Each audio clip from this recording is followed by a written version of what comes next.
Trying to stay busy like you, I'm busy. bro. I'm busy for other shit, fam. Hey, relationship busy. I love that. I love that for you. I ain't only relationship shit.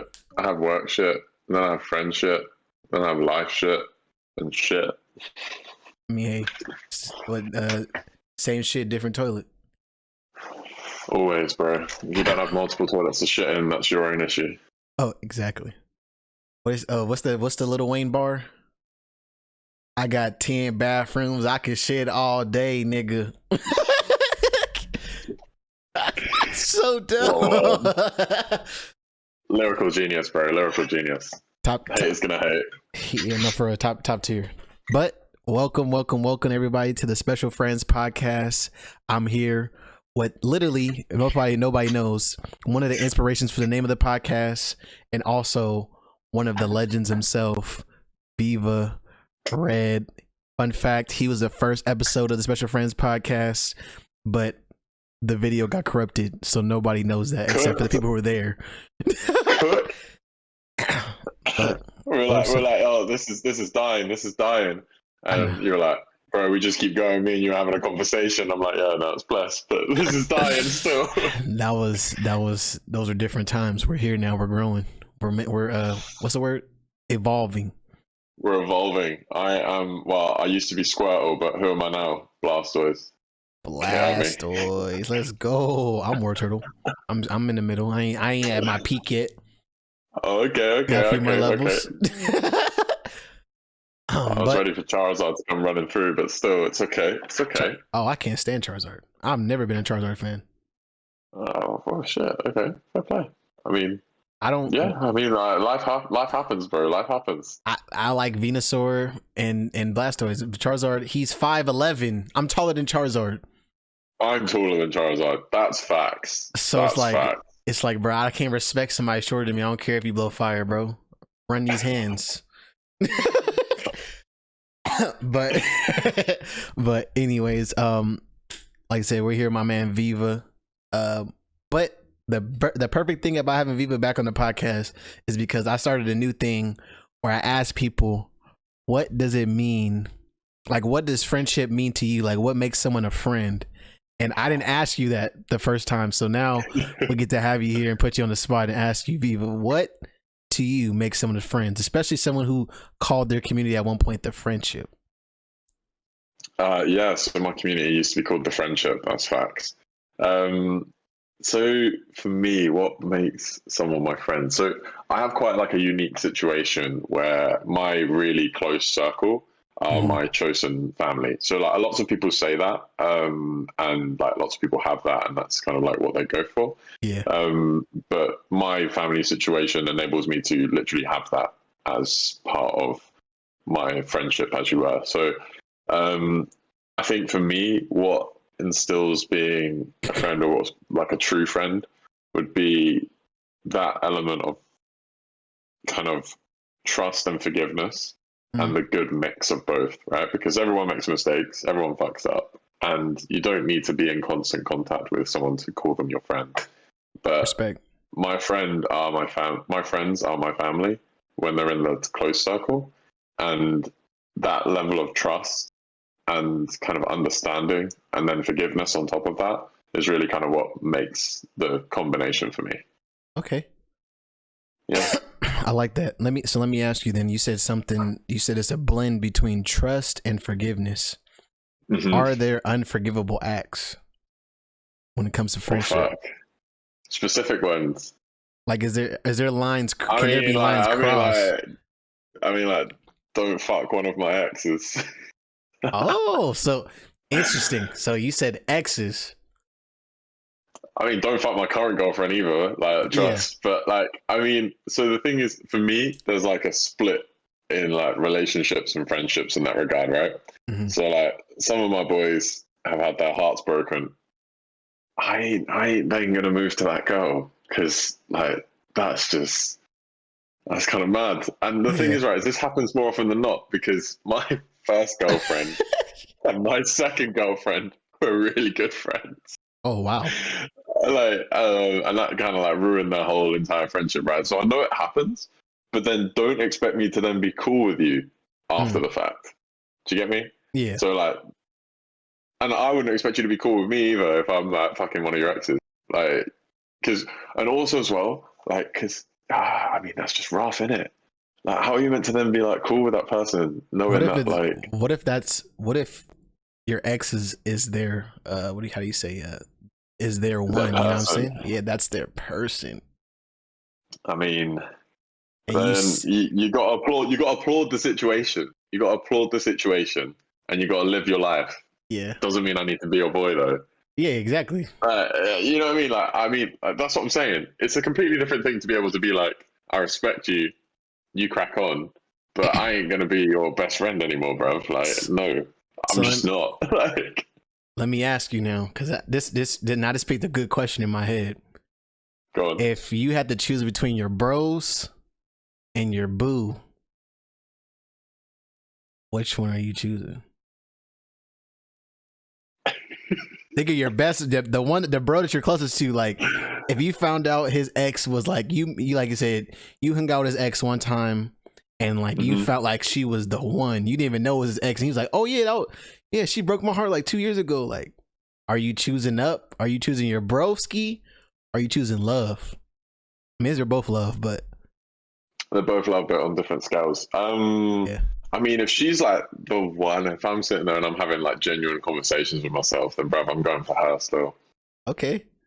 I have other friends, and like, being honest with you, fam, like, I don't know about the audience that you have, right? Yeah. But like, if they've ever been in love, right, like properly in love with someone, and also as well, like, bearing in mind, obviously, like I mentioned, my You talking family about UK situation. love, by the way. Yeah, we know that. We know that we out here. But like, my family situation, like that level of love is really important for me, right? Because I don't get that from other people. I get that from my friends and my girlfriend, right? So like, I ain't giving that up. If that comes along, bro, like, I'm sorry, innit? It's the same thing for them. I wouldn't expect them not to do it. Like, if one of Yeah. my boys ends up dating one of my exes, and they're like madly in love or whatever, bro, go for it. Like, you go for it. Doesn't mean I'm gonna be your boy still, but you go for it, fam. Like, you gotta do what you gotta do. That's a tough one. I respect your answer because it's the truthful answer. You can tell the passion and how you said it. I just feel like for me, I don't know, bro. That's a dicks before chicks, bros before hoes. That sound like some not squats before stuff. Like, I don't know. Like, I guess, like I said, I guess it's the love factor. I've been genuinely in love, and if it's that feeling I'm thinking of, you know what I'm saying, I probably would be like, sorry, bro. But trust me. See, that's what I'm saying. That's exactly what I'm saying. You gotta but then don't get me wrong, right? Yeah, if it's like your housemate, bro, you can leave it. You don't like the thing is, yeah, is that ultimately in life you get to choose who you have these relationships with. Yeah. So like, if you want this person to be your friend for the next 15, 20 years, 30 years, whatever, they've been your best friend for the longest time. Okay, that's cool. You love them. I have no doubt about that.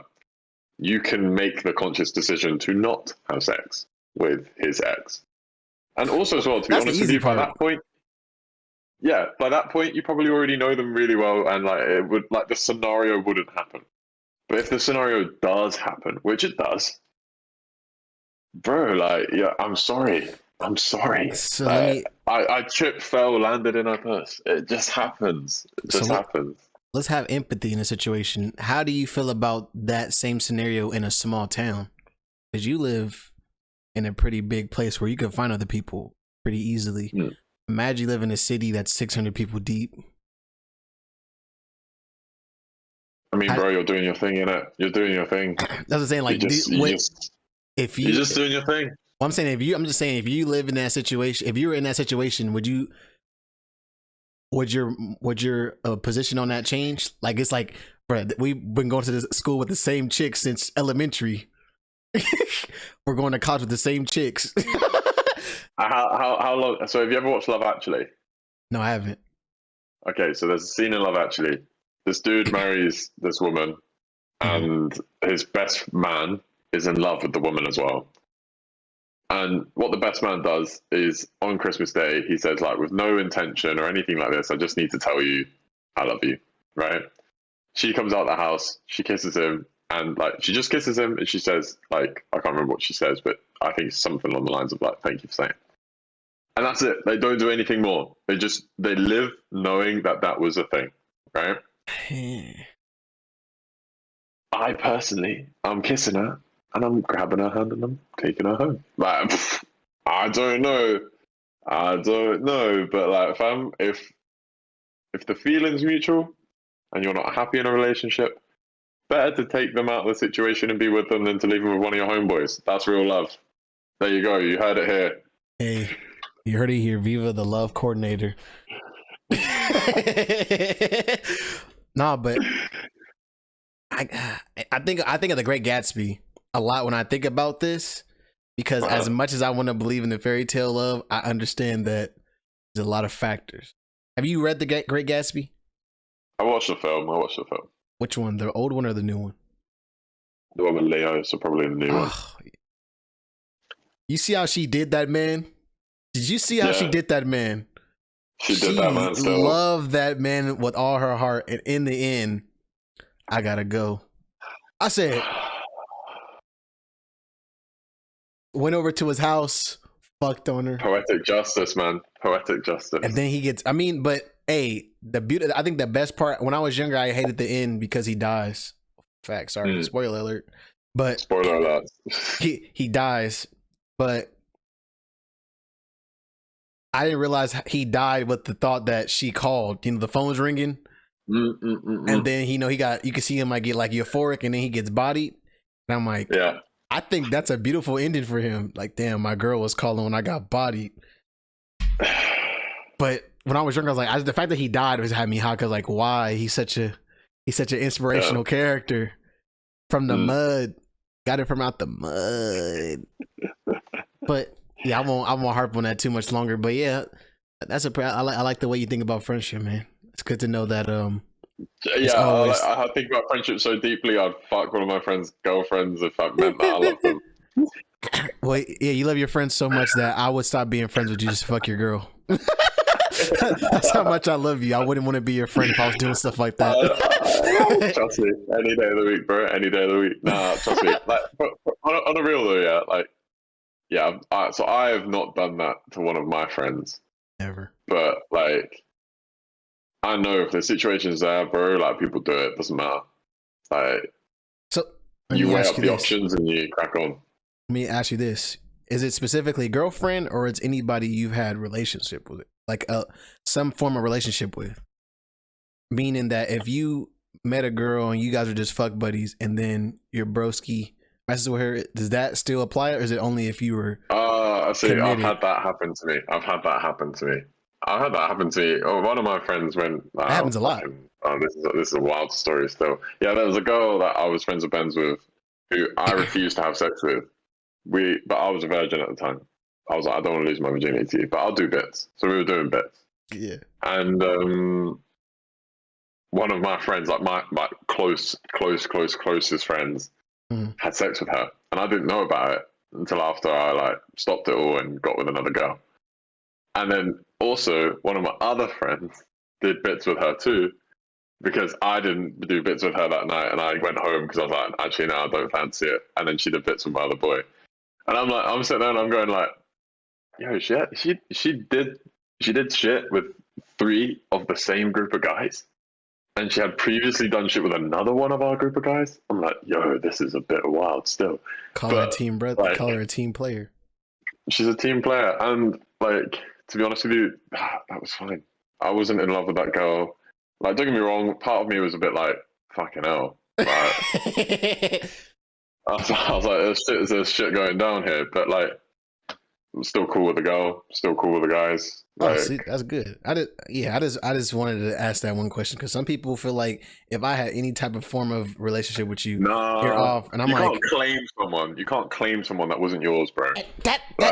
So that's how I feel too when I hear people's like, especially like I don't know how it is out there in the UK, but in California specifically, because that's where I live. A lot of motherfuckers that have this sneaky link mentality where it's like, oh yeah, we just like, we nothing serious. We just, when we want to get together, we do. And then Yeah, it's like, but that person's off limits. It's like, well, fuck, you obviously don't give a fuck about them because you have them hanging out to yeah, dry. 100%. Like, and it's not about not giving a fuck. I would say I think it's more about like if you wanted something from this relationship, you need to make it clearer that you're unsure, rather than like treating them like they're a side thing. Yeah, Because if they're clearly not like a girl that you have on the side, if you're telling your boys, communication. hey, like, can you not go for this? It's like, actually, no, you want something from this and you're confused. Fine, no worries, bro. And I'm not that's going to your try and buy your problem. girl. Exactly. Facts, bro. And also, as well, yeah, the girl ain't on you that bad if she's trying to get with your boys anyway. So, fucking draw the line and realize it. I had to realize it. I had to draw the line and realize it. I was sitting there, one of my boys fucked her, and I was like, shit. And then he said to me, he was like, why are you bothered? He was like, Ryan, you didn't even have sex with her because you said you didn't want to lose your virginity to her. Like, can it get more brutal than that? And I'm like, fair play. I didn't. Yeah, exactly. It's Like, like, do your thing, bro. Like, yeah. Shout out to people. Shout out to people. Do whatever works for y'all. But I think we've established here that the bros don't fuck exes. They will fuck people that you don't claim. yeah, no, well, bro. Like, if you're not claiming someone and she's awesome, what are you doing? Yeah. If right now anyone listening here who's got a side thing or like anything like that, yeah, and you're bothered by the way she moves or what she does or they do or him or whoever, right? You need to have a conversation with yourself about that situation. Do you like them? Because if you do, why the fuck are you chilling on it? Like, do something about it. Bro, we're Fuck, gonna die one day. Jesus. Yeah, trust me. I'd rather go out knowing that I said everything that I could say and I meant everything I said. Exactly. But we're gonna segue to we got a couple of topics for today. I think they're pretty decent topics. Some serious, some are pretty funny. But the one I'm gonna start off with is because I didn't really give a true introduction to my man Viva, but the way I know Viva _Red, is I used to be a streamer. I mean, I guess, am I considered still a streamer? I haven't streamed in like content creator. Yeah, content creator. I'd give you that. I guess technically I'm a content creator right now, but I used to be a focused streamer, streamed every day, Wednesday through Friday, and through that I met a godsend, Stay Ghosting, who then through Ghosting I met Viva Red, which is a genuinely kind soul, and like I said, we met through the Twitch community, and for whatever reasons that we want to explain, we both stopped streaming. So I wanted to touch on that. Like, let me ask you, Viva, if you're willing to share, why did you stop streaming? What was the camel that Shroud brought the camel's back that you stopped twitching? Sure. So basically I never wanted to do Twitch. I actually was more about making YouTube videos, right? That was like my first priority. So I quit my old previous job in finance and I was like, I'm going to make YouTube videos because I think that's fun as fuck. Started making YouTube videos. And then the pressure of the YouTube videos kind of got on to me a little bit because I started playing these games as if I was like a fucking competitive player. But then I could only make content if I was playing with my friends. And my friends were playing just to play games, right? We were just chilling. It wasn't anything serious to them. They weren't making content. They weren't like kind of going for it in the same way that I was. Yeah. So I lost the focus of fun. And then to re-inject fun, I started streaming because streaming gives that interaction. It means I'm not as focused on the game. I'm kind of more focused on like what the fuck is actually going on. And I had some fucking amazing experiences, like bringing in 50 odd people to come play Warzone in a private lobby and having like 50 people in my chat at any one time and all of this kind of stuff. Like I had like a community called The Friendship that I loved and do love and really, really, really enjoyed. Shout out to The Friendship. Kind of creating that. Shout out to The Friendship. Wow, go on, what are you saying? But what kind of happened is basically I ran out of money from my previous job, which is why I didn't have a job for like 9 months. And I was like, shit, I need to get a job. so the pressure of looking for a job on top of the streaming, on top of the content creation, kind of made me sit there and question what I actually wanted from this. Because Yeah. was it more of something that I was enjoying and it was kind of keeping me busy and like that was something fun and enjoyable to me? Or was it more that I like was doing it and just doing it because I'd gotten into a routine of doing it rather than I actually have fun? Yeah. So I didn't stream for a week and I just played games with my boys for fun. I didn't ask them every night to play games with me. I didn't like focus on the fact that like they needed to come play games with me because I needed to make a video or anything like that. Mm-hmm. I was just like, you know what, if they want to play games, we'll play games. We'll just chat and we'll just chill.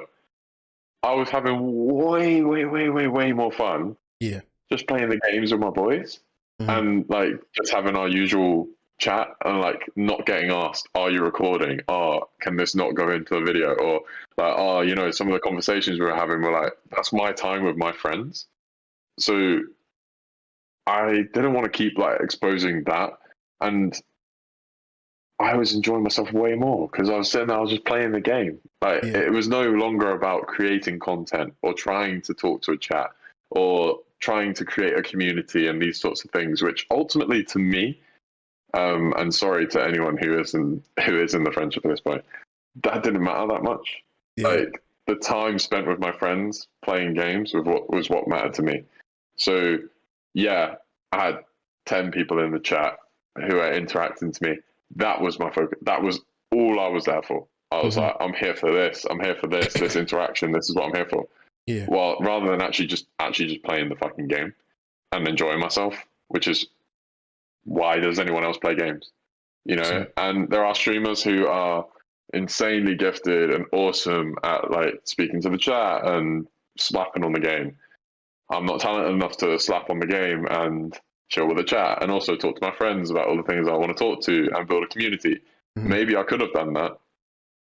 And I just ignored the chat and played the game and then chat to the chat whenever the fuck I felt like it. But like there wasn't a balance for me.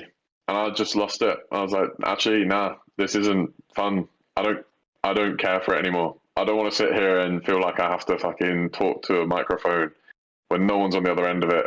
And like, even if there are people on the other end of it who I know really care about me, like I'd say, like you're one of my best friends now, like Squid, Ghostin, fucking Red Unicorn, like all these dons who are just awesome, like Farah. It's just Opons as well. Sorry, shout out Opons, my I G. love punts. And like all of my like, yeah, no, he's lit, but like, and all of my like genuine friends who obviously know who they are, but like, nah, I don't care about it. I fundamentally don't care. Like, yeah, great, awesome thing to do. I really love doing it. Do I want to do it again? Nah, I'm not bothered about streaming. So let me ask YouTube you. creation, yes, Yeah. but streaming, nah.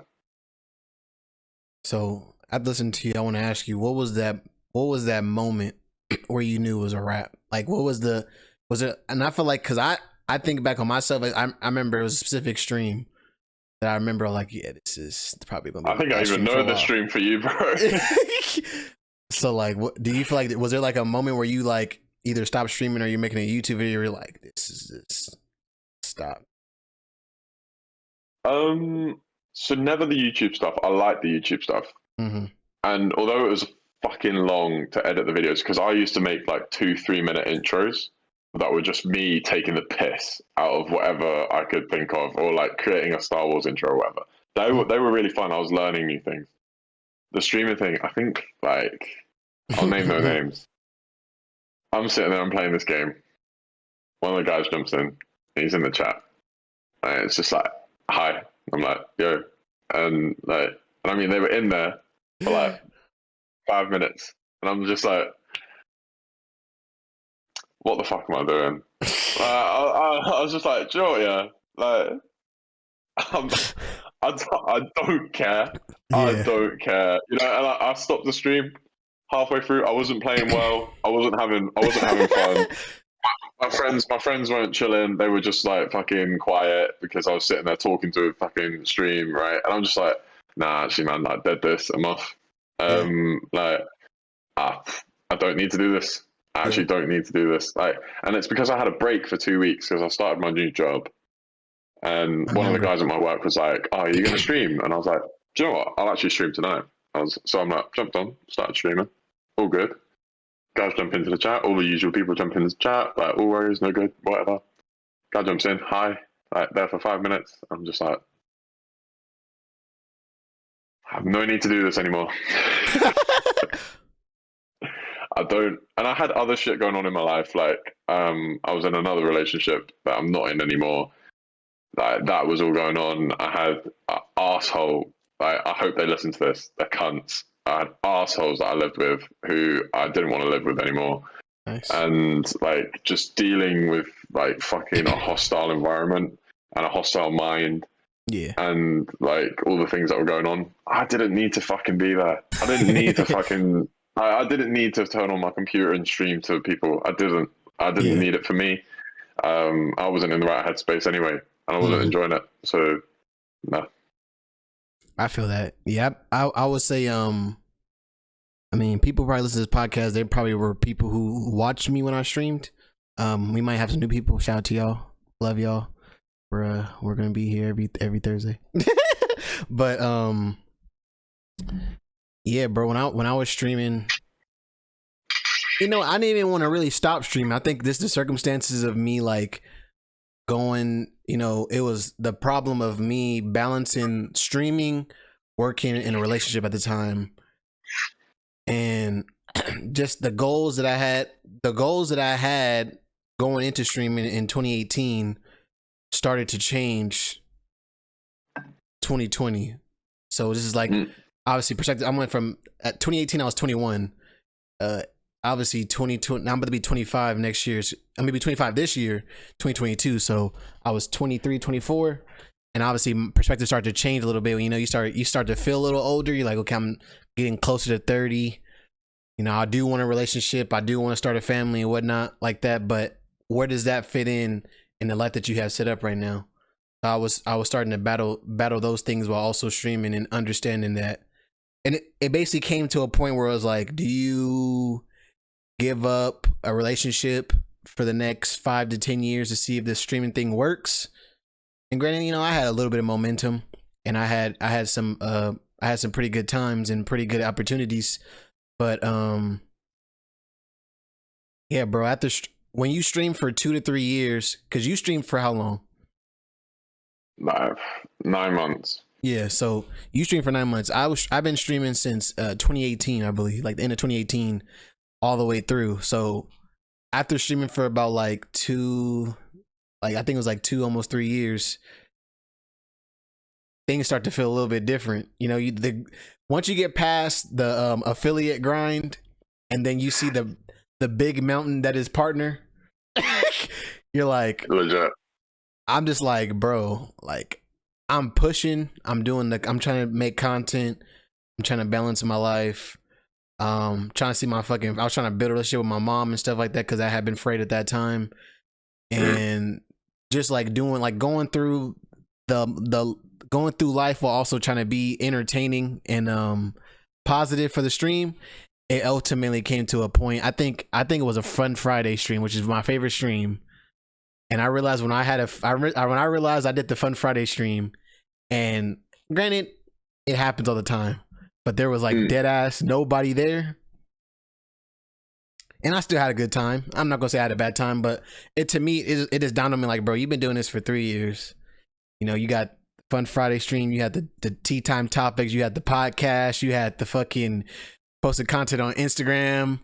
Like, you're doing all these things, and you still have like 4, 5 viewers on a Friday or something like that. And it's like, for me, I just sat after that. I was like, yeah, bro. Well, that and my grandpa died. After my grandpa died, I was like, listen.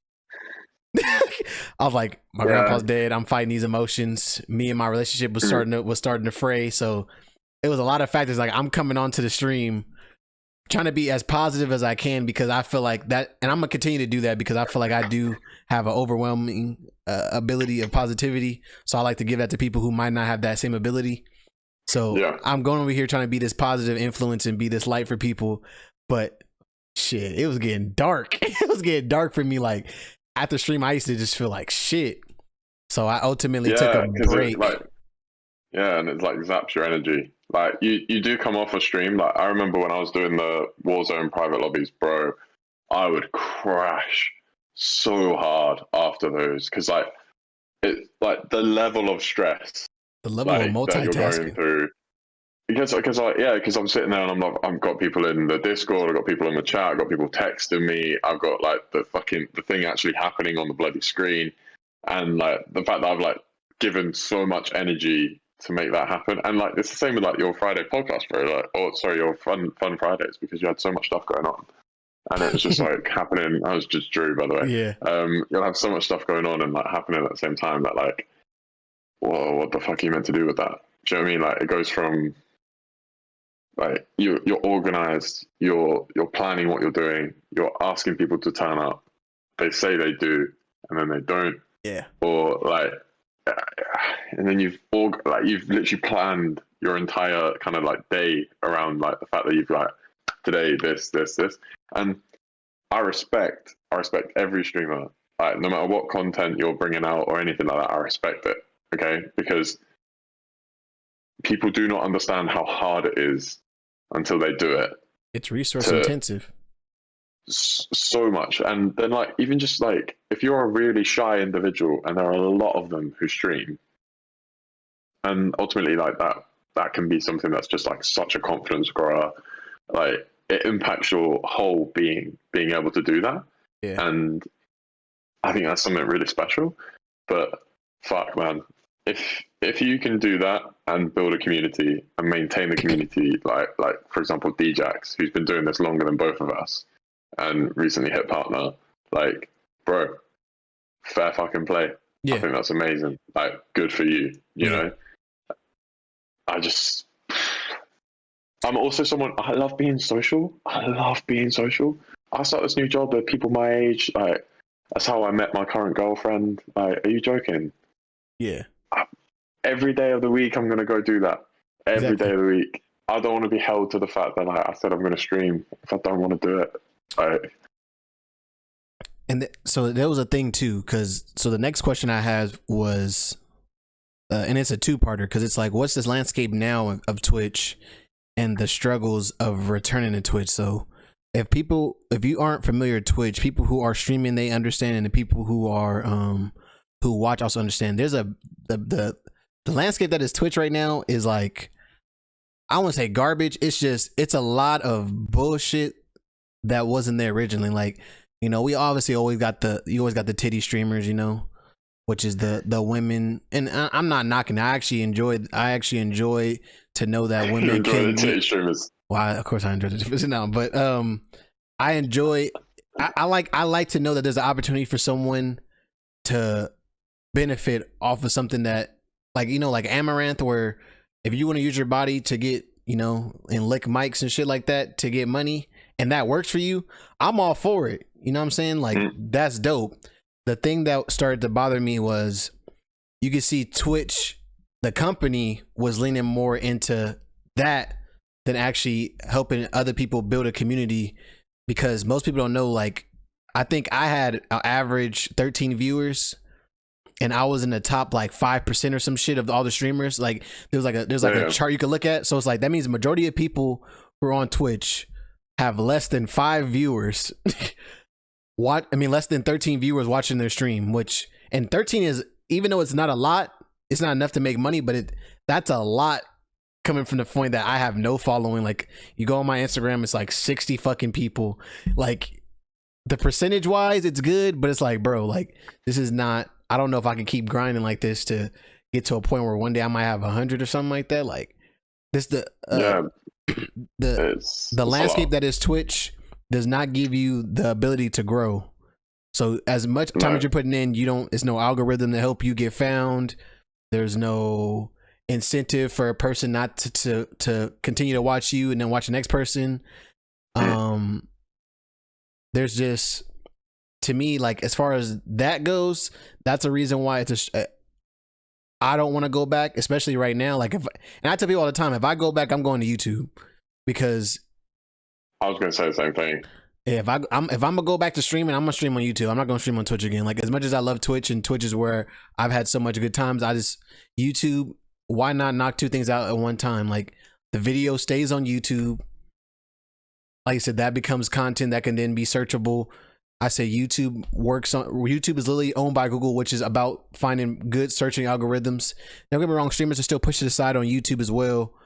But nonetheless, I would prefer to go that way because then it'd be easier for me to make content out of the streams than it was to stream on Twitch. You gotta wait 24 hours to then download the VOD to then cut that up and rewatch it. Like on top of streaming the next day, like nah, fam, I couldn't do it. But like, what for you? Granted, you said you wouldn't ever stream again, but what is the struggle of you returning? Like, what stops you from? I mean, would I stream again? I would probably stream again just to appease myself. Yeah. You know what I mean? Like, I wouldn't go back and stream for anything other than me going like, this would be fun. Yeah. You know? Because a lot of the time it was fucking great fun. It was great fun. You know, I just lost motivation. I literally just sat down and went, nah. You know, like, and that's on me. That's on no one else. It's on me. But what would it take for me to go back? As I said, I echo everything that you've just said. I would go back to YouTube if I was going to do it. I was already creating content on YouTube. And if you listen to anyone, and in particular, everyone listens to Harris Heller, for example, you listen to anyone, no one grew on Twitch just by sitting and playing Twitch. You grow on Twitch by making content on other platforms that actually promote your content. Yeah. So TikTok, fucking OnlyFans, fucking YouTube, Instagram, Facebook, Twitter, whatever it may be, Twitter, anything other than Twitch will promote your content better than Twitch.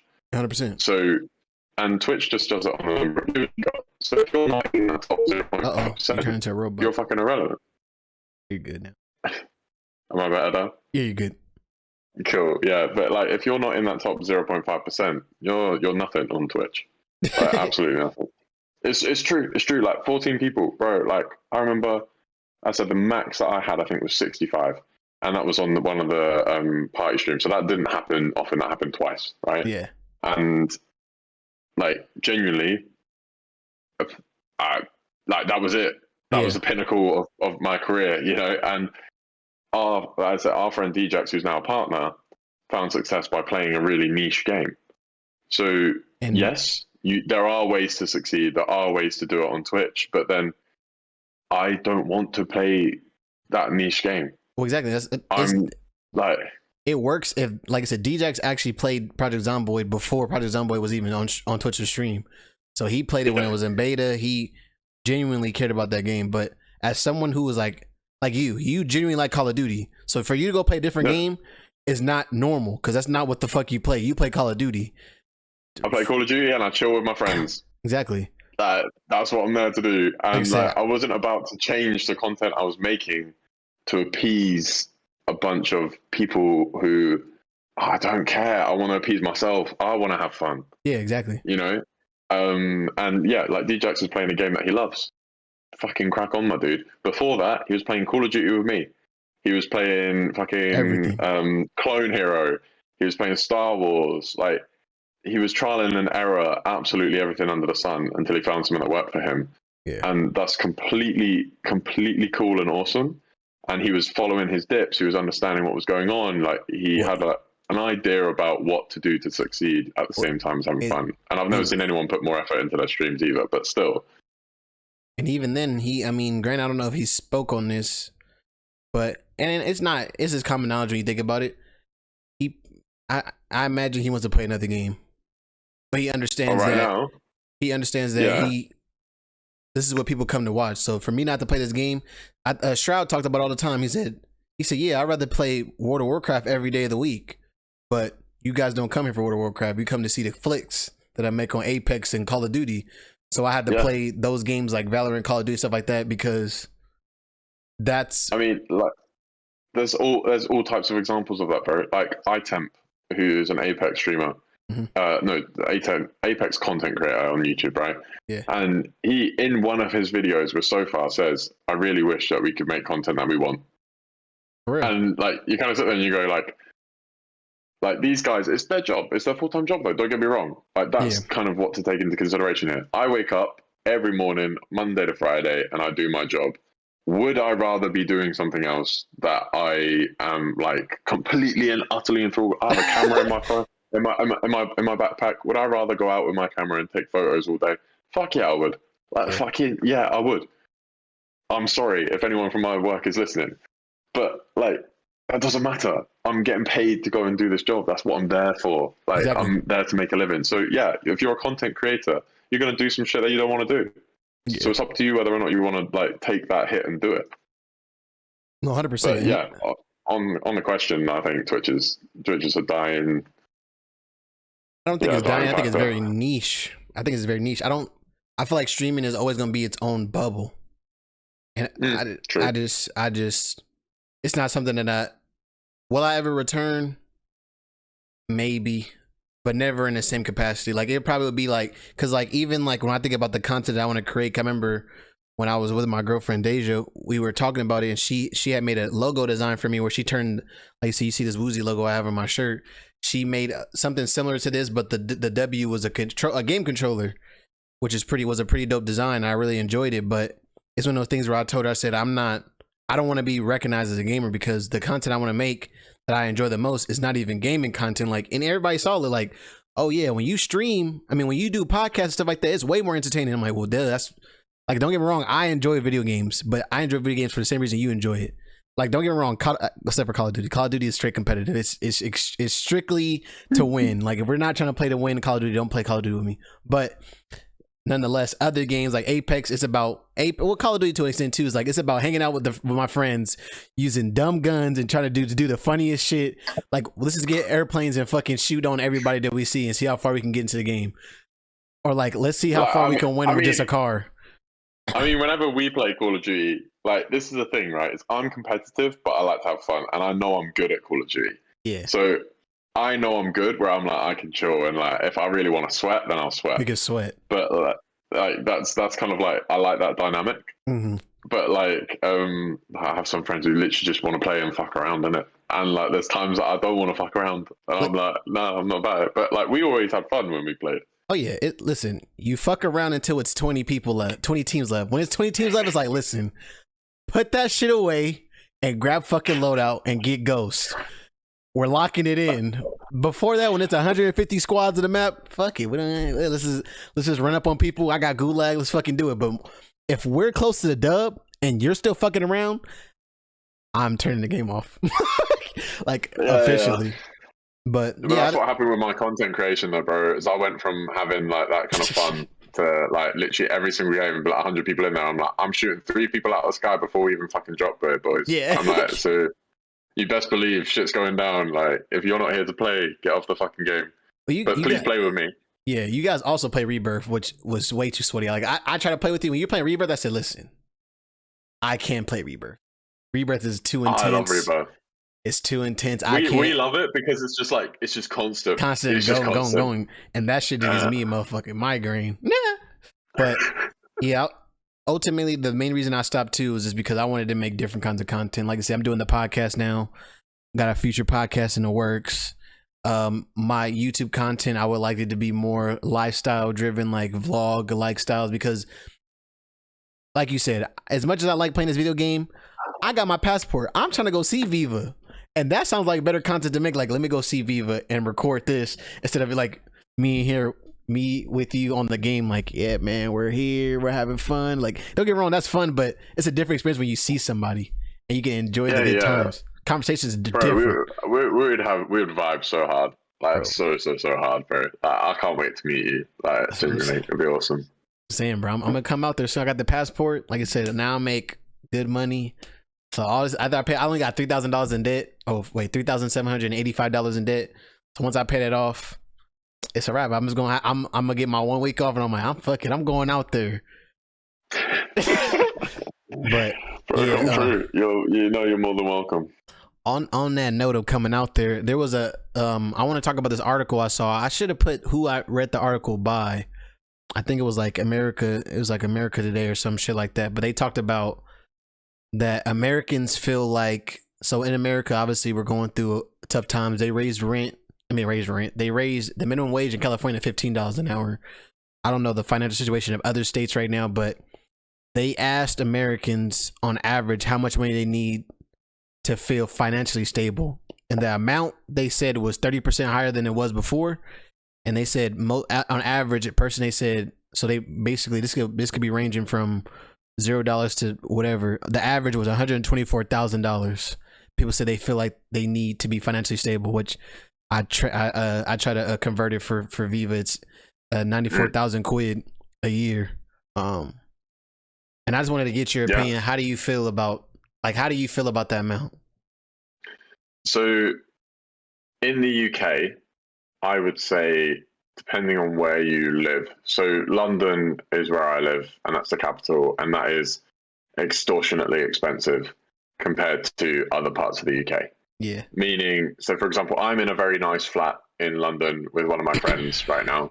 Yeah. And we're paying £1,850 a month before bills, right? Yeah. Which is like a lot, right? That's a lot in the UK. That's a lot. Okay. Yeah. So if I was making £94,000 a year, I would be able to afford this place by myself. Okay. And I could have like an extra room, and like that would be kind of vibey as fuck. I can't lie to you, right? Yeah. Would I do that? I don't know, but like that would be fucking sick. I'd be totally down for that. Yeah. And on top of that as well, if I was earning £94,000 outside of London, bro, that's like a 3-bed house. Exactly. Like with a garden and a driveway. And like so just for context, right? In the US, you guys have an infinite amount of space compared to the UK. A lot. To the point where like Florida is one of your smallest states. It's still bigger than the UK in terms of just like sheer mass. Yeah. So your guys' houses and your expectations of a house and things like that are completely and utterly worldly different to what you can get in the UK. So $124,000, I'm sure could get you like a 5-bed in fucking the middle of nowhere, right? But in the UK, that shit is non-existent. So like right now, I make $21 an hour, which is really, really good. I live in California though, so that's on. I think if I round it, a gross, I make $40,000 a year.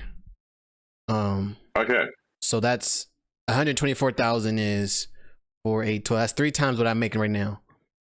If I was making 3 times what I was making right now, I hate to say it like this, I would be beyond financially stable, because I don't feel like you need that much money to be. And that's what I was going to ask you too. Like, do you feel like that amount is too much or not enough? So £94,000 is double what I'm making now, right? Approximately. It's a little bit less than double what I'm making now.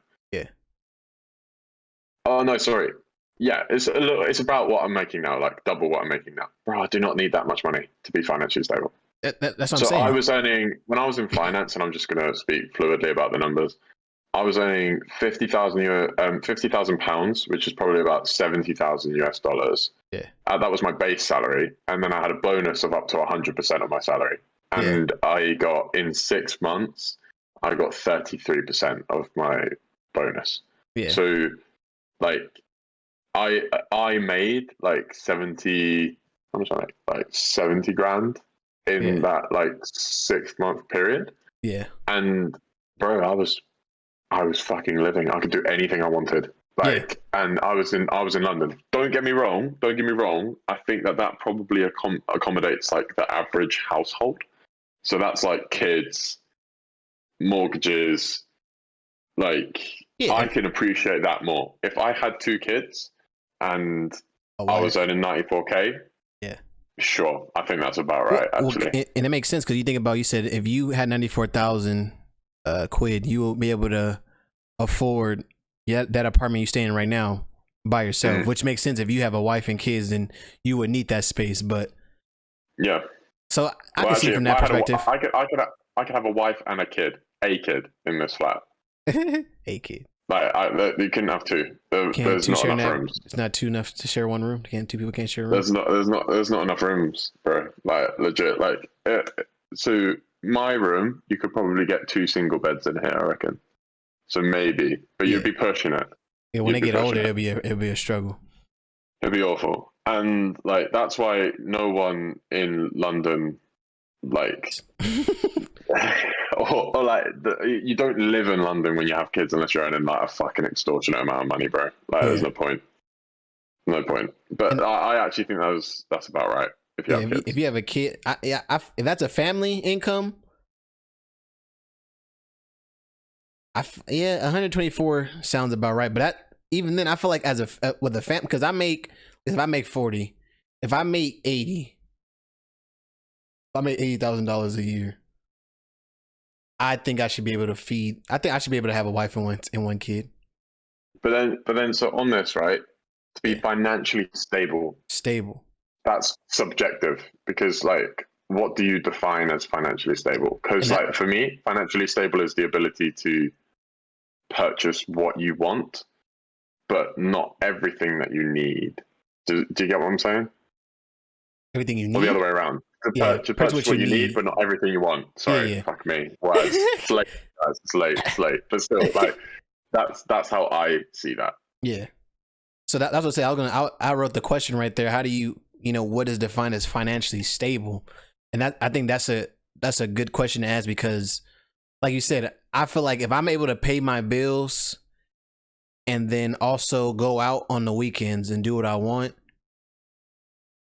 within reason, that's financially stable. You know what I'm saying? I don't need to every day go out of town. I don't need to. I feel like if you're able to live within your means, and I think that's a problem too. When I think of America, is like no one lives within their means. Like, everybody wants that big trip. Everybody wants the new car. Honest, no one really, like, as I said, I've earned, like, in the UK for a single person at 22 years old was how old I was. I was earning like I was earning like triple what someone my age would be making. Right? Yeah. I was fucking financially stable, if there was a definition of it. Yeah. And I was blowing all of it. I didn't give a shit. Yeah. And then in the same situation, I'm earning about half of that now. I'm blowing all of it. I don't give a shit. Like, it's really, like, obviously there are people who can save and they're incredibly good at it, and like people who are really disciplined with their money. What you find is that, like, the more you get, the more you need, or you feel like you need. Like, unless you're able to like really be disciplined about it, which I respect you if you can, but like, I definitely can't. I'm getting another tattoo because I want one. Like, Yeah. And well, the thing, even like my job now, I would say this: if I had $10,000, even right now, I technically feel like I'm financially stable. But if I rounded it up to $50,000, if I made $50,000 a year and I kept most of that after taxes, I would consider myself financially stable. Because even though I feel like, oh, I wish I had more money, it's like, bruh, if you can see what I'm looking at, I literally have a professional mic in front of my hand. I literally have fucking 2 fucking spare mics.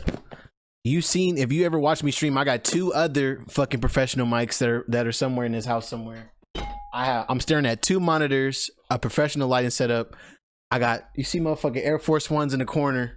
I got a fucking $1,000 PC projector, the projector screen on the ground. Like, bro, I don't need none of this. Like, this is all gravy. So it's like, yes, I wish I had more money, but it's because I want more money to fuck off, not because I need to pay. Like, oh, I can't pay my bills, bro. Oh my god, It's like, bro, when I was streaming, I was living off $800 a month. So now I'm going from $800 a month. Like quadrupled it. Yeah, and it's like, and granted, it's a little bit more than that because I had tips and whatnot, but base salary $800 a month was what I was guaranteed after working. So if I could live off that, bro, and like I said, granted, my situation, I live in California. If I lived like somewhere like you said, even you said, if you live somewhere like more rural, you can easily get away with what you're making. I'd be blessed, bro. Yeah, absolutely fine. Like, even for me, like Manchester is a big city in the UK. yeah, I could live in Manchester. I would have a flat like this for half the amount that I'm paying. exactly. Half. Like, bro, I can afford that, and like, no problem. And the reason I put this topic on here was just because I wanted to like talk about how do you feel about us as a generation, like how we view money. Because I feel like, I mean, go on. What do you feel like? granted, there's always a dichotomy. There's a bunch of people who are minimalists and they live in tiny homes and different things like that, which is crazy because those are people who make a lot of more money than I make. But there's also people who make less money but have like the 4-bedroom house and stuff like that. Like, not less money to me, but less money to those people live in tiny homes. And I just think it's crazy to think like I feel like there's balance in how we think, but I think it's crazy that the people who talk the loudest are the people like, we need more money, we need to keep more money from taxes and this and that, whatever. And it's like, bruh, let me see your house and see how much shit you got in your house. And let me ask you when the last time you used this object. Like, you have this thing. When's the last time you used it? Your garage is filled to the brim with bullshit. When the last time you used it? Like, I mean, it's facts. It's facts. Bro, so it's like, we're all guilty. We're all guilty. I'm guilty. My mom is guilty. I literally walked in her garage and like, man, you have a basket. Like, you ever seen like the little basketball thing, the little toy one? She has one. Mm-hmm. I'm like, I'm taking that. No, I'm gonna use it. I said, Mom, that's been in there since 2017. You're not using it. It's literally sitting there. You bought it. It's sitting there. Yeah. But and she feel like she needs more money, and I'm like, bro, you're a supervisor at a government ran company. No, you don't. You don't need to make more money. You have a 1, 2, 3. You have a 4-bedroom house on the bougie side of where we live. You're good. You're absolutely, and you have a new car. You're good. Like, okay, so then this moves into like a more pressing point, right? Yeah. Is people feel like they need more. Or they're made to feel like they need more because like, and then I don't want to be that guy, but like, you have adverts constantly shoved in your face. People want you to buy what they want you to buy. You know, people want to make money doing things like, that's why like there's sales on in superstores, because they put the sale on because they want you to buy that thing. Like, it's all a form of basic manipulation. Okay. Yeah. So when you see an ad and you go, fucking hell, fancy one of those, you weren't thinking about that before you saw the ad. You know, like, oh, why do you need a new car? Because Janet down the road got a new car, so you automatically feel obliged to get a new car. Yeah. Like, that kind of shit doesn't matter. You know, like, oh, why do I have a Gibson chilling right here? Bro, I can barely play the fucking guitar. I got a Gibson because Gibson's fucking cool. Hold on, pause. You cannot barely play guitar. You play the guitar pretty fucking well. I can play the guitar. Put respect in your name. I can strum. I'll put some respect on my name. But like, the point being, right, is that like, you could have bought something that wasn't a Gibson. I got it there. I got a Gibson for like £1,600, bro. I didn't need to get a Gibson. I could have spent £1,000 less and not got a Gibson. But I decided I wanted a Gibson because Slash had a Gibson. Yeah, exactly. I mean, like I said, we go through it all the time. Like I said, I got the different things that I have. Like this. I mean, granted, this couch is from IKEA. Shout out to IKEA. They're affordable prices at a work. You gotta work hard to build your own shit. But like if you the stuff that you can't see, the thing you can't see. Like, I have a PC right here. I got a pretty expensive graphics card. Did I need it? Probably not. Did I want it? Yeah, I want to play games. I want to play games on Ultra. You don't need to play games on Ultra. High is enough. I could have got. I could have spent a third of the price of what I pay for this GPU and been just as okay. But you know what I'm saying? But that's the point. That's the point, right? Is that like the way that the world develops is you want nicer stuff. You want to have that because then you can say you have it. Like that. Yeah. That is fundamentally what it is. So like. That's where I sit there and like, I feel like it's age and environment. It's environment, definitely.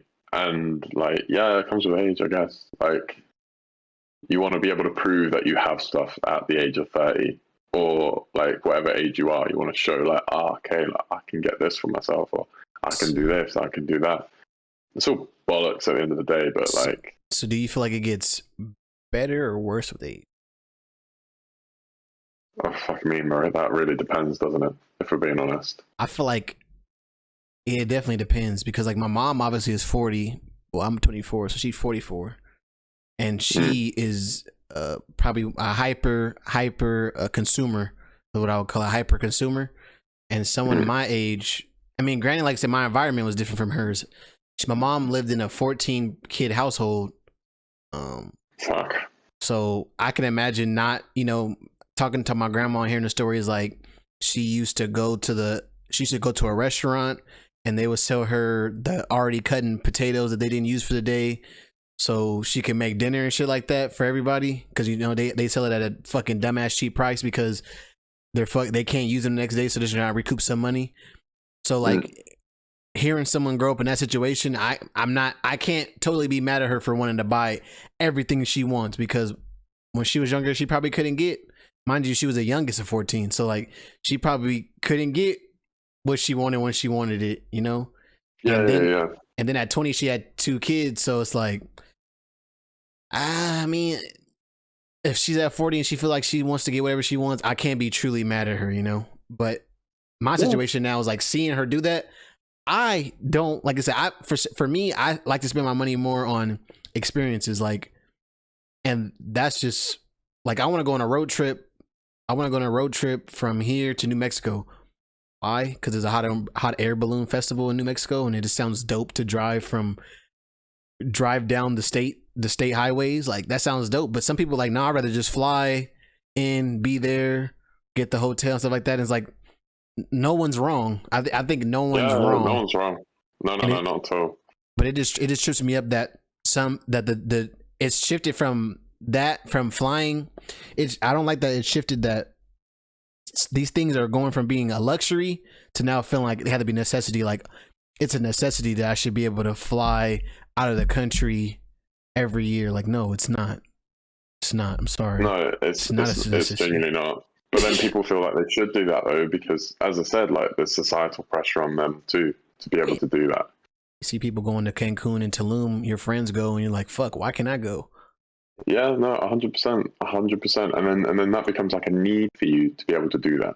And that need is then you saving up and you going, I'm doing this so that I can do this. And it's like, okay, like, go for it then. Like what you ultimately do with your money is up to you. Right? I'm fucking reckless as fuck.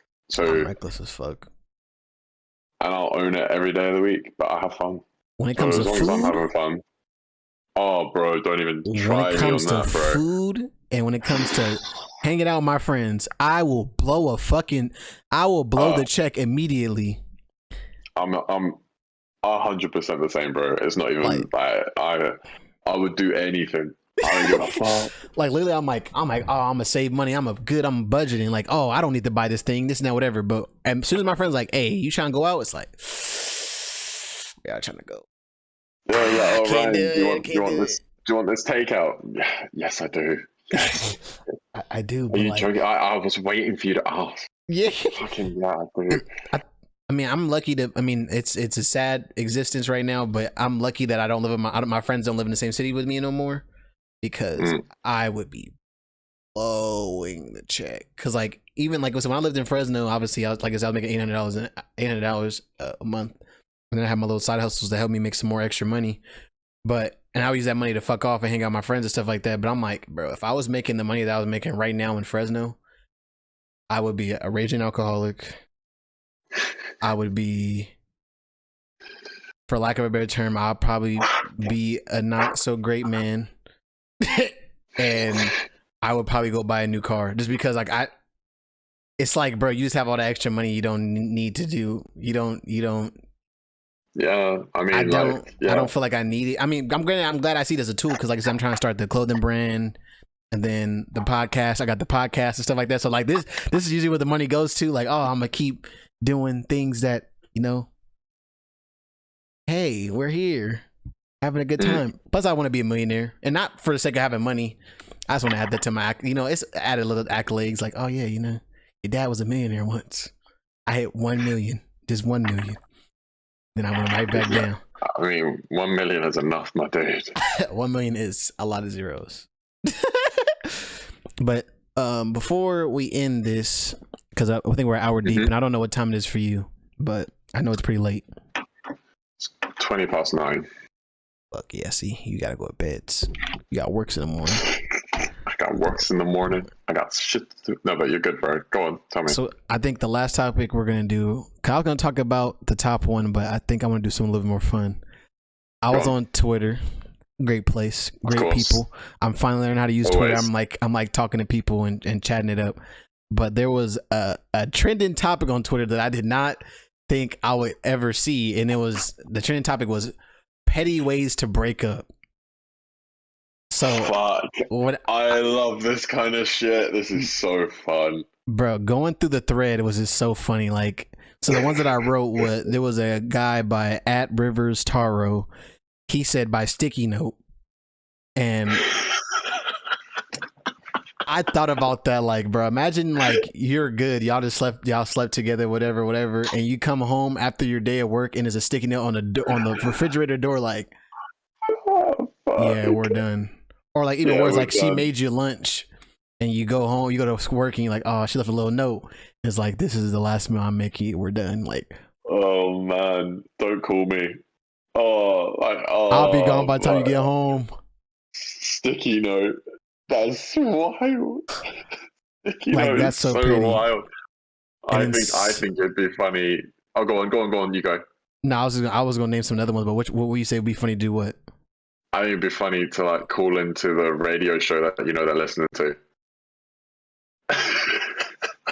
Give like a shout out. Yeah, so like they're on the way to work. Yeah. And you come in. You're like on the radio. What do you want to say? What do you want to say? And you just go. So I know that like my girlfriend, whoever, is listening right now, and I just want to say to you that this is over and we're breaking up. And yes, this is serious. The reason I'm calling into the radio is because I've already blocked your number. Have a good life. Like, can you imagine? Can you imagine? And you're just sitting there in the traffic, like just crying. Oh. That's beautiful. And then, so like there was some other options. Like there's a dude, he said do it like it was a girl, I think, Marge, and they said do it like a gender reveal, which had me crying to imagine getting that theatrical. What the actor breaking up with someone like, yeah, cut the cake open, and they cut it open. It's like, what is this? What is it? It's the papers for why is the papers for our lease in here? Read it. You broke the lease? Yeah. We're done. Like what? Like what? Imagine. Absolutely savage, because all your friends and family would be there as well. Yeah. I like what's the worst that you've had happen to you? So the worst I've had happen to me is I've been broken up by a text. Yeah, I've been broken up by a text message. That's kind of shit, to be honest with you. I've honestly not had. I've had. I think the worst breakup probably is just getting blocked. Not even getting told you're getting broken up, but just getting blocked. Oh wow. Okay. Yeah. No, that's savage. My anxiety would go through the fucking roof if I just got blocked. Like if I just got blocked, then I was just like, what the fuck? Well, I had just got blocked, but you got to recognize you have your own. We all have. As much as I think I'm a good person, I have toxic traits. I have multiple Instagram accounts. So I just messaged her from another Instagram account. I was like, what the fuck is this? We just talked yesterday. Like literally, we just talked yesterday.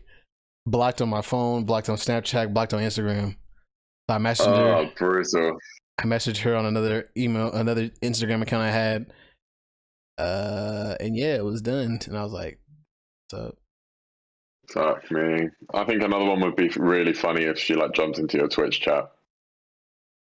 That would be nuts. I would love that. Like I've been waiting for that moment to happen, but I'm just glad I was never that guy. That would be so funny. That would be so funny. The stream would love that. They come in and you're like, hey babe, like how's it going? Oh. Are you being serious? Yeah, bro. They donate. They donate. like $2. So it comes up and like the like voice comes into it. We can start talking for you. Bay 828 just donated $2 saying, "Hey, we're done. Don't text me." So let me ask you about that too. Like when it comes to breaking up, we're gonna talk about more petty ways to break up. But when it comes to breaking up, is it toxic to text that person after the breakup? Especially they specifically tell you, listen, don't text me. If I speak, I am in trouble.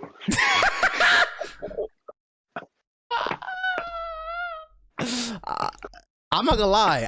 I like I said, listen, I got blocked and I reached out like, listen, you're not gonna just block me and not give me explanation. I need something. You gotta give me something. I need something. That's fine. That's closure. Getting closure is completely understandable. Texting that person after you've broken up with them, I can't lie. Yeah, that's so I'm saying this on behalf of myself. That's a sticky one still. That's a sticky one. Well, even like, okay, so yeah. Nah, so on this, right? When you break up with someone, if anyone here has not broken up with someone, it sucks. It sucks for you doing it, and it really fucking sucks for the person you're doing it to. Your feelings for that person do not just go away. And even when you break up with someone, like, you still have, like, you care about that person, and you obviously still, like, part of you will still want to have the thing that you thought you had with that person, right? Yeah. So no matter what, and I promise you this, I pinky fucking promise you this. Pinky promise. If you break up with someone, or if they break up with you, it makes no fucking difference. One of you or both of you are going to text each other. It doesn't fucking matter. Yeah. It genuinely doesn't fucking matter. And that might be the same week. That might be a month after. It might be their next birthday. It might be Christmas. It might be the holiday season. Whatever the fuck comes along closest, you will 100% message that person. So it's completely unrealistic. It's completely unrealistic. It doesn't fucking matter. They could have done the worst thing on the fucking planet. You will inevitably speak to them at least once. So let me ask you this. I can't ask you. Yeah, you can ask me. I can't ask you. I was gonna ask you a question. It's self-incriminating question. Ask me it. Fuck it. I don't care. Go on. What has been the grimiest time you've reached out to somebody? An ex specifically. Yes, exactly. I'm notorious. I'm not gonna lie. I'm notorious from when I'm single, only when I'm single, to reach out to an ex when I'm drunk as fuck. I have it where, like, I've reached out to an ex before after I've been broken up with, or after, like, a girl that I've been, like, seeing. So what I tend to do is I'm a fucking cunt in this situation. But, like, this is what I did is I had an ex-girlfriend. I was seeing someone that stopped. So I texted my ex-girlfriend because I was like, I know that, like, this person's going to reply. And it wasn't my most recent ex. It wasn't my most recent ex. Yeah, but like, there was like a break between my most recent ex and the one prior to that of like 3 years, right? Yeah. So there was a lot of shit that happened in that 3 year period, and I always just knew. I was just like I was dating this girl, didn't go the way I wanted it to go. I was like, fuck it, I'm gonna text her. Yeah. So I texted my ex, and like. She broke up with me, to be fair, but like still, like, there's a part of you that's just like, I could do this. So I'm gonna say this. I gotta make something very clear when I say I reached out to an ex. Viva said something very important, and I can't. Granted, everybody process everything differently. For me, in my situation, every girl that I've ever dated, and I mean I say this with fucking chest, I still have feelings for to this day. Granted, I don't have the ability or the mindset to ever date that person again, but that for me, the way that I work, that feeling is always there. I still have the same, like I still have the admiration. Same good, same love, same feeling for that person, which is why I can't fuck with them again, because to get, like I said, this is not going to happen. I can't get past the hurt. So it's like, it's dead in that scenario. But because I still have that same love, when I do catch myself in these fucked up situations, I don't want nothing from him. I just want you to fucking text me back. Cause like literally, and I think it's not a good thing. It's not a good, no, it's not a good thing to do that. It's not a good But thing. Everybody does it. But I will admit, like I said, when I'm down and out and I'm faded, I'm literally, I don't even want you to come over or nothing. I just send out the text message. No, like, whoa, when you're drunk. What? That's wild. So when you're drunk, you message these girls. When I'm drunk, I reach out and try to see how they're doing, because when I'm sober, my pride is just too high. I can't do it. Oh wow, okay, yeah. No, see, that's the thing, right? Yeah, is I do it when my pride's like gone, right? So when I'm drunk, I'm normally like I'm super engaged, and I love it, and I have really good fun, and I love all that kind of feeling, blah blah blah blah blah. When I'm down bad, that's when I am where there's temptation for me to reach out to an ex.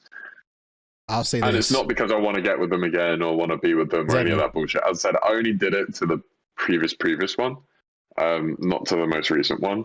But that's. I remember doing it, and I remember going, "Fuck's sake! Why would you do this?" But I was like, bro, put yourself back through that hurt. Nah, man. Me and her are really good friends now. Well, not really good. We're friends. But rough. Well, I'll say like this, because like I said, and this sounds weird, but this is how it usually works for me. When I have because I only get drunk when I'm having a good time. I've never been like, I'm depressed, where's my cup of yak? Like, that's not how I move. But it's more like, and this happens when I'm sober too. When I have a wildly good time, whether that be with friends, family, or whatnot, the come down from that, because you go home by myself, that come down, if I'm been, like I said, I'm at the point where I'm gonna be single for a while now, so now that doesn't affect me as much. But especially fresh off a breakup, and you go home and you don't have no one to share that experience with, that you had a good time, you know what I'm saying? Those are the moments where if I'm faded, I gotta reach out to someone. I need to share this moment with and that's what I said. It don't be nothing like, oh, come over, I'm trying to, it's more like, hello, yeah, nah, I just wanted to talk, and it's we want to talk about I don't want to talk about anything. I just want to be here right now. Man, Wuzi's sitting there and he's going, miss you. Fucking pretty much, huh? Miss you. Do you miss me?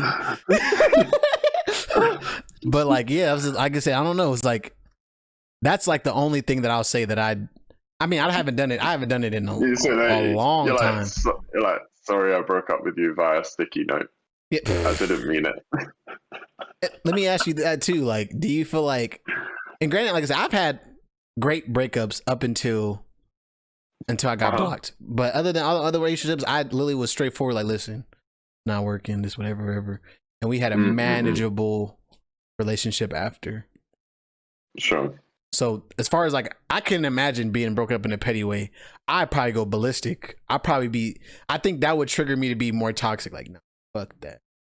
I'm texting you right now. No, bro, you're joking. I would 100% do that. What you mean you're breaking up with me? Hello? Yeah, legit. Yo, why are you acting like this? Why can't you tell it to my face? Why are you being a bitch? Yeah, this is some real bullshit. Do you want to fucking retract that statement? Because you have about 5 seconds to do it. We've literally fight all the time. Why the fuck you can't say it to my face now? I wouldn't let that slide. If someone was, I would let it. Obviously, it's fine if you want to break up with me. Okay, cool. That happens. But if you're breaking up with me in a hella petty way, and you think I'm just gonna sit there and be like, yo, okay, so did I mean anything to you? Why the fuck? So last question I'll ask you then before we end this is, What's the most pettiest way that you've broken up with someone?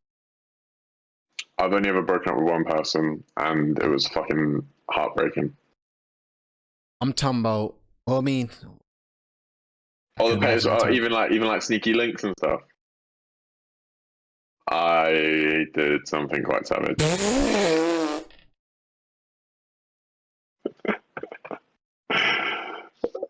Are you willing? Is it shareable offense, or is this an off the air conversation? Sure. So the girl that I didn't want to have sex with, who was my friends with Ben's at the time, I came back from a holiday with my friends. I saw her on the Monday, and we did the usual bits, knowing that I didn't want to be in a relationship with this girl. However, we'd been doing bits for like quite some time now, and I was on holiday, and like we were talking and stuff like that. I think she thought that things were going to be progressing, and they weren't.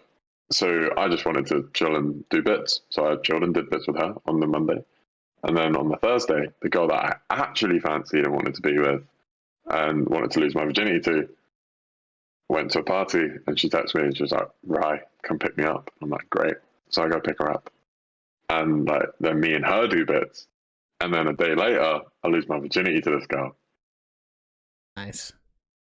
I didn't say anything to the other one, and then the other one says to me, "Hey, like, what's up? I haven't spoken to you for a week." And I'm like, "Oh yeah, I'm dating this one." And she's sitting there and she's like, "When and what the fuck?" And I'm just like, "Yeah, I'm kind of dating the other one." She already knew this. She didn't find out through me. Yeah. So Sheesh. like, I thought I'd got away with it. Yeah. I had in fact not got away with it.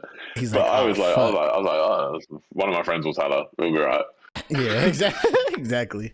I mean, I think that's fair. The situation after you explain the situation that she already messaged your friend is like, well, fuck, you set the course. Yeah, but then she didn't even hear it from me, bro. I was the one. I should have been the one to be like, hey, by the way, like, I'm sorry, but like, I'm dating this girl, like, blah blah blah blah blah blah. Because she knew full well who the other girl was, and she knew that I wanted to date that girl. So like, brutal. I'm not gonna lie, I'm a serial ghoster when it comes to situations like that. You just ghost them. Yeah, I'm pretty bad. I feel like if I'm not feeling it, I just clock out. Like, take so. I just want to highlight, I have changed an astronomical amount since then. Oh, I was about to say, like, hold on. Let's put that asterisk there. This is not me anymore. This is young. Like, this is young. Can we please? I was. This is after being in a 3-year relationship, and now it's fresh. Yeah, I was like 17, 18 at the time. Like, come on, I hadn't even had a relationship before when that was the case. And even any of these stories that I'm telling you, bro, they happened way before anything. Oh, Drew. 2 minutes. I'll be there in 2 minutes. Yeah, he's almost done. But like, yeah, like that was my life. I was young. Let me live. No, yeah, like I said, the definitely got to put the asterisk. I was fresh out of a 3-year relationship. I was not in the right headspace, but I was very honest about where I was at. So I will mind and say that, listen, I'm not looking for anything serious. And for me, if they start looking for something serious, I don't even block them. I just don't hit back. I look at the message again. I mean, like, as I said, like, my girlfriend now would be able to tell you exactly how I am, and that, like, I'm a great communicator and all this kind of bullshit. But that's irrelevant.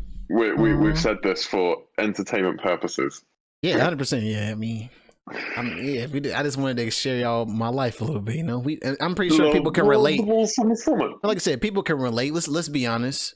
We've all ghosted somebody. 100%. If you say you haven't ghosted somebody, you're fucking lying. You're an anomaly, or you're fucking lying because you want to look good on the internet. Even Z's right now, yeah. How many people you ghosted on Snapchat?